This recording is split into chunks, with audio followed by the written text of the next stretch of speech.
एक बार फिर से नंबर 1 पर गए पीएम मोदी। विपक्ष के सारे नेता हो गए हैरान। लोकसभा चुनाव का भी नहीं पड़ा कोई भी असर। जी हाँ दोस्तों, बड़ी जानकारी आपको बताना चाहेंगे। लोकसभा चुनाव 2024 में झटका खाने वाली भारतीय जनता पार्टी के प्राइम फेस नरेंद्र मोदी अभी भी देश के सबसे पसंदीदा प्रधानमंत्री हैं। हालांकि पार्टी की सियासी जमीन आगामी विधानसभा चुनाव में खिसक सकती है। दोस्तों, आपको बताना चाहेंगे कि इंडिया टुडे ग्रुप के लिए सी वोटर की ओर से किए गए चुनावी survey mode of the nation MOTN के जरिए एक बात सामने आई है। सर्वे के मुताबिक अगस्त 2024 में हुए आम चुनाव तो बीजेपी के नेतृत्व वाले एनडीए को सीटें कम मिली थी, लेकिन दोस्तों इस बार इस चुनाव का कोई असर नहीं पड़ा है। वोट शेयर की बात करें तो सर्वे के हिसाब से 44% वोट एनडीए, 40% मत इंडिया ब्लॉक और 16% वोट अन्य दलों को जा सकते हैं।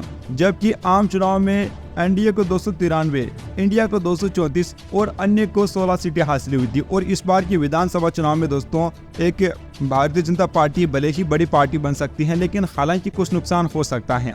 लेकिन दोस्तों सबसे बड़ी जो बात सामने आई है, पीएम मोदी की लोकप्रियता में अभी भी कोई कमी नहीं आई है। सर्वे में हिस्सा लिए 49% लोगों ने कहा कि पीएम मोदी उनके लिए पीएम पद के लिए पहले पसंद है, जबकि राहुल गांधी का नाम सिर्फ 22% लोगों ने ही लिया है। इंडिया टुडे समूह के लिए सी वोटर की ओर से किए गए इस सर्वे को लेकर देश के जाने माने research institute centre for the study of developing societies CSDS Delhi के प्रोफेसर संजय कुमार ने अहम टिप्पणी की और अंदर की बात भी बताई। सेपोलॉजिस्ट और पॉलिटिकल एनालिस्ट ने हिंदी चैनल आज तक से कहा कि MOTN सर्वे के नतीजों का निचोड़ आम चुनाव 2024 के रिजल्ट की ओर ही इशारा कर रहा है। स्थितियों में कोई भी बदलाव नहीं आया है। लोक नीति CSDS के को डायरेक्टर संजय कुमार का मानना है कि लोकसभा चुनाव में बीजेपी को एक तरह से नुकसान हुआ था। अब सर्वे संकेत दे रहा है कि बीजेपी को अलग अलग राज्यों में कुछ मुश्किलों का सामना करना पड़ सकता है।